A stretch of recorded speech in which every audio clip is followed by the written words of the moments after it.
दोस्तों, इसमें मैं आपको जो यहाँ हुंडर का सबसे अट्रैक्टिव स्पॉट है वहाँ लाया हूँ। ये आप देख सकते हैं बैक्टीरियन कैमल। ये जो कैमल है डबल हम्प्ड है। थोड़ा जूम करके दिखाइए, डबल हम्प्ड। ये जो कैमल है यह हुंडर के इनहेबिटेंट्स नहीं है। ऐसा माना जाता है कि 19वीं सेंचुरी में जब यहाँ सिल्क रूट से कैमल जाया करते थे तो ट्रांसपोर्टेशन के लिए इन्हीं कैमल्स का इस्तेमाल हुआ करता था। और वो जो रूट था चाइना से वेस्टर्न यूरोप की ओर जाया करता था। तो कुछ कैमल्स उसमें यहाँ आ गए, डबल हम्प्ड कैमल। और उसके बाद 1962 में जब इंडो चाइना वॉर हुआ तो उसके बाद वो जो सिल्क रूट था बंद हो गया। और उसके बाद इनकी थोड़ी सी जो नंबर था कम होना शुरू किया।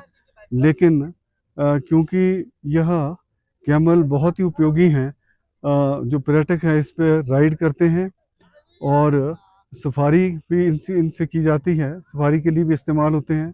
तो इन्होंने प्रयत्न करके इनकी थोड़ी संख्या को बढ़ाया है। और इस समय यहाँ पर हुंडर में लगभग 250 से 300 के करीब कैमल्स हैं। आप देख सकते हैं कि बिल्कुल डिफरेंट है जो कैमल हमारे हिंदुस्तान में पाए जाते हैं। चाहे राजस्थान के किसी एरिया में हो तो वो सिंगल हम्प्ड होते हैं, लेकिन ये डबल हम्प्ड है। और उसमें ट्रांसपोर्टेशन के लिए इनकी उपयोगिता बहुत ज़्यादा थी। और ये जो मैंने आपको ट्रीज़ बताए थे, ये जो सी बकथॉर्न के, ये जो सी बकथॉर्न, थोड़ा सा जूम कीजिए तो इन पर इनका जो चारा है निर्भर करता है। बहुत ही उपयोगी ये जो बुशेस हैं इनका, और यहीं से अपना खान पान करते हैं। और इससे और मैं अब अपने सहयोगी आदित्य सिंह जसवाल से निवेदन करूंगा कि आपको इन कैमल्स के बारे विस्तृत जानकारी दें, सिल्क रूट के बारे जानकारी दें, ताकि मेरे दर्शक पूरी तरह से जान पाएँ कि किस प्रकार से यह इस एरिया में आए और सिल्क रूट क्या था। जय हिंद। अब मैं अपने सहयोगी आदित्य सिंह जसवाल से निवेदन करूंगा कि आपको विस्तृत जानकारी दें। तो देवी और सज्जनों, एक बार फिर से मेरा नमस्कार। और जैसा कि अभी मेरे सहयोगी ने आपको इन बैक्टीरियन कैमल्स के बारे में बताया था, तो इन्होंने तो थोड़ा शायद ओवरव्यू दिया होगा, तो थोड़ा मैं आपको इसका विस्तृत जानकारी देता हूँ। तो बेसिकली बैक्टीरियन कैमल्स आते हैं गोबी डेजर्ट से। गोबी डेजर्ट है आज की डेट में चाइना में, और बैक्टीरिया एक रीजन था सेंट्रल एशिया में, ये आपका उज़्बेकिस्तान किर्गिस्तान वाला रीजन, उस जगह के नाम पे इसका नाम पड़ा है बैक्टीरियन कैमल्स। तो ये जैसा मेरे सहयोगी ने बताया कि डबल हम्प्ड कैमल्स हैं। सो ये बहुत एक्सट्रीम विंटर्स को सर्वाइव करने के लिए बने हैं, मतलब कुदरत ने इन्हें बनाया है।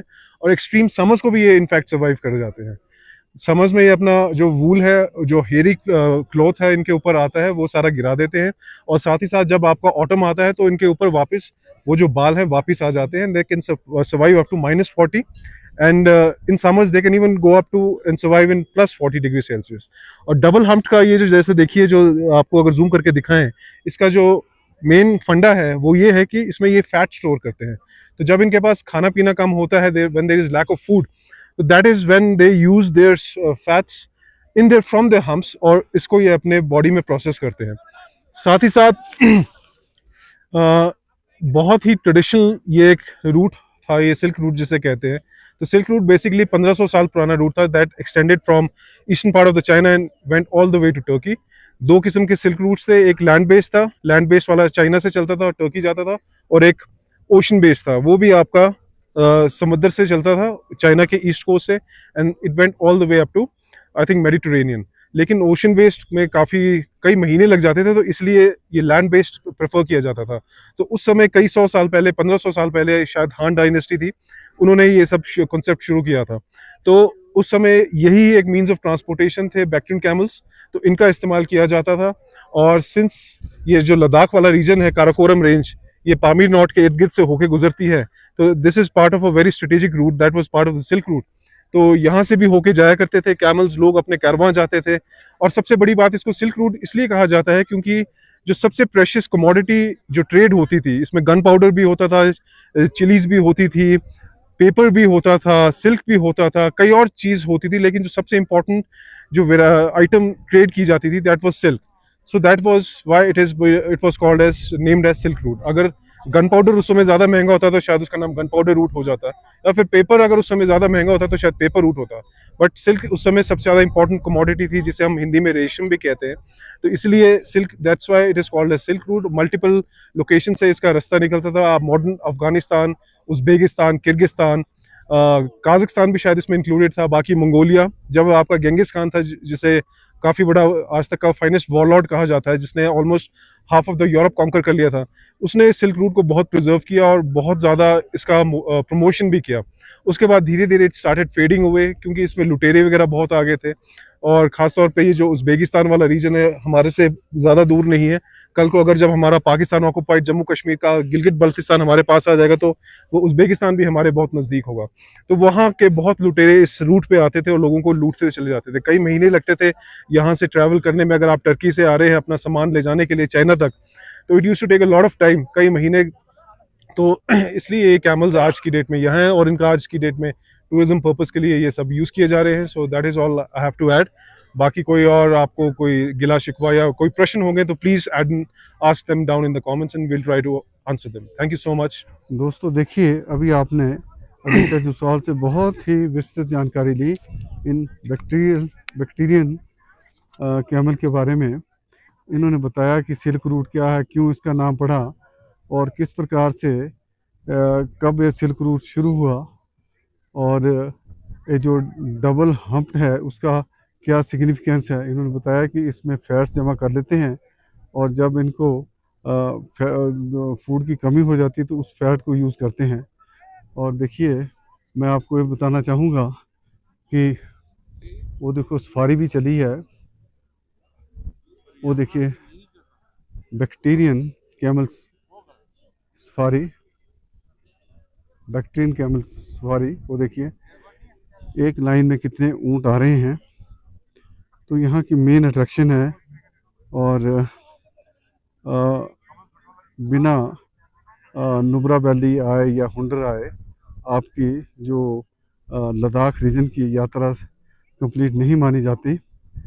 तो जब भी कभी आपको मौका मिले आने का, तो हुंडर में ज़रूर आना और इन कैमल्स की राइड लेना आपने।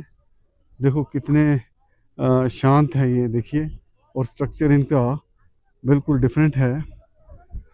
ये देखिए बिल्कुल डिफरेंट है। लोग एंजॉय कर रहे हैं और सफारी का भी एंजॉय कर रहे हैं।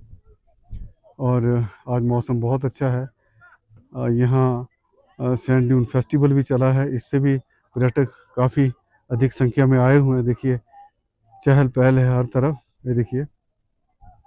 तो ये हमारा सौभाग्य है कि हम इसमें यहाँ आए जबकि यहाँ फेस्टिवल भी चला हुआ है। ये देखिए ये सफारी आ गई है। 1 2 3 4 5 6 कैमल हैं। और देखिए एक पीछे आ रहा है, 2 पीछे आ रहे हैं, और लोग फोटोग्राफ्स भी ले रहे हैं। तो एक बहुत ही, ये देखिए एक और सफारी चली, 1 2 3 4 5। भरपूर आनंद ले रहे हैं पर्यटक यहाँ पर। ये देखिए हर्षोल्लास का माहौल बना हुआ है। तो दोस्तों मैं आपका बहुत तहे दिल से शुक्रिया करता हूँ कि आप मेरे साथ बने रहे और इस अद्भुत दृश्य को आपने अनुभव किया अपने घरों में बैठ के। नमस्कार, जय हिंद।